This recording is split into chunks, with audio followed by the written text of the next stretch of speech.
Hey, hello guys. Welcome to another Ask Me Anything session. This is the part of Sound School where you ask questions, we try to give answers. I'm joined with Alexia. Hello. Alexia, how are you? Fine, and you? I'm doing great. Yay. Thank you. So what question do we have today?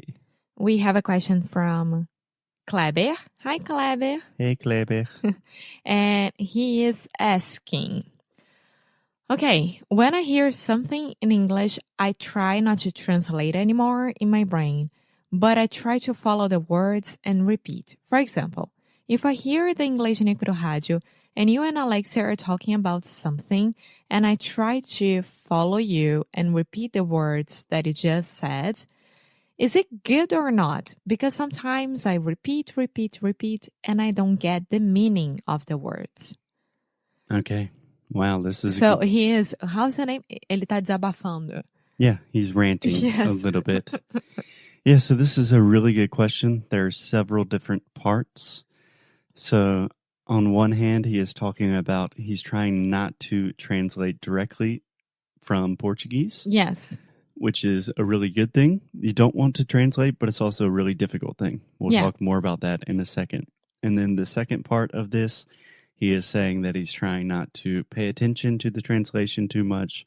So, for example, if he's listening to Inglês no Rádio, he's just listening and repeating, but he feels like he's not actually learning the meaning of new words. Yeah. Right? Yeah. Okay. Where should we start? I think with direct translation.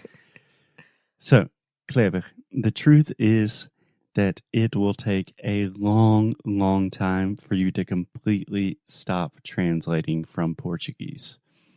This will happen gradually, incrementally with time. So in the beginning, at least in my experience and many, many of our students' experiences, you will start automatically saying things in English, but simple things that you are saying a lot, right? So for example, even if you are a very basic student, if someone says, hey, how are you? You can say, I'm good. How are you? You are not thinking in your head, eu estou bem. You will say, hey, how are you? You know, with those simple things, you can really start to not directly translate pretty quickly. But with much more complicated, sophisticated issues, this still happens with me in Portuguese. If I'm really kind of getting stuck and I've never talked about something before, I still find myself thinking in English and translating. Obviously, this happens a lot less than it used to, but it's still a process. It's a process. I feel that for me nowadays, I don't translate that much anymore. Right now, when I'm speaking here, I'm not translating anything. It's already automatic. But it's the same thing. If I need to go to the doctor and the doctor is saying a lot of different things for me and I don't know the meaning, I don't understand the vocabulary, I will start translating and trying to understand in Portuguese, and then I can understand in English and learn something from it. But yeah, I think in your experience, the times where I see you directly translating from Portuguese the most is just for specific words. And I think that has to do with the dynamic of our relationship. When you're thinking of a really difficult word, you can just say, how do you say this? Mm-hmm. So, yeah, I think there's a little bit of that going on.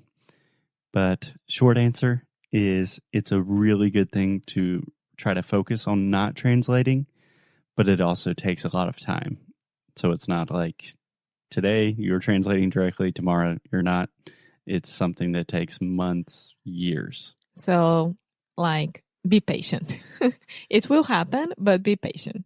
Yes, and it will probably happen faster than you are noticing, and it will happen a lot without you even noticing. Yeah. So one day you will wake up and recognize, okay, 90% of the time I'm just speaking English. I'm not even thinking about Portuguese. Cool. So the second part of the question, he said, for example, when he's listening to Inglês no Rádio, he's just repeating with us, but he does not feel like he's really learning new things, right? Yeah. So I think that's awesome. I think that's so good, and you're receiving so many benefits just from repeating that you probably cannot perceive all of these benefits. But number one, you're training just normal pronunciation, like the fundamentals of sounds. Number two, you're training the more sophisticated aspects of pronunciation, like intonation, stress, filler words, all of these little nuances we have. You are repeating those and getting more comfortable with them, getting more exposure. That's super, super helpful.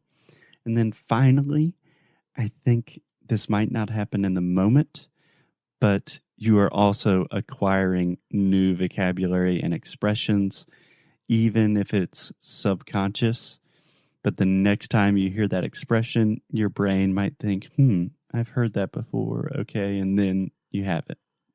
So I know it can seem frustrating. It seems like you're not making progress, but I promise listening and repeating is always a good thing to do. That's a great way to spend your time.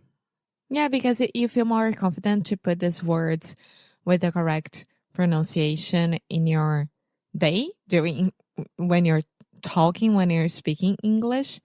So yeah, I think that the bottom line here is get used to it and don't worry, because this day will come, and be patient and repeat as much as you can, because you will put these words in your vocabulary without noticing it as well. Yeah, for me, the bottom line, the most important thing is trust in the process, don't focus on the results.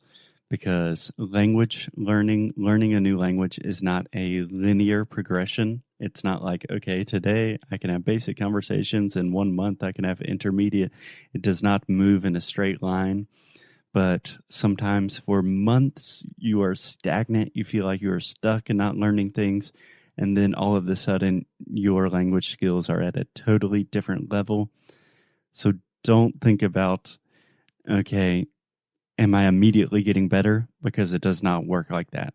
But what you are doing right now, listening and repeating and working on thinking more in English and expressing yourself without translating, those are good things. So trust in the process. Yeah, so take me as an example. For example, this year, it was the year that I felt more stuck with my English, because I got to a level that I am advanced.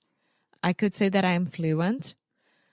But I wasn't getting better at anything that I was supposed to. And I was feeling very, very down with that. And this time when I got here in the United States in October, it was the time that everyone was saying, oh my God, your accent is so good. Yeah. Are you from Brazil? No, you're not. So it made me understand that even though I wasn't noticing my progress, my improvement, I was improving. Yeah. So yeah. I call these language learning plateaus. You know what a plateau is? It's like the top of a mountain where it's flat. Okay. So you're going up a mountain and then it's flat and you feel like you're not making progress for a long time. And then all of a sudden, out of nowhere, you're going back up again really high, and then it kind of stops. Yeah, it's not a linear process, but trust in the process. Yeah. Excellent question. Thank you very much. So we will be back with more questions very soon. Yes. Thank you, Kleber. Bye. Thanks. Bye-bye.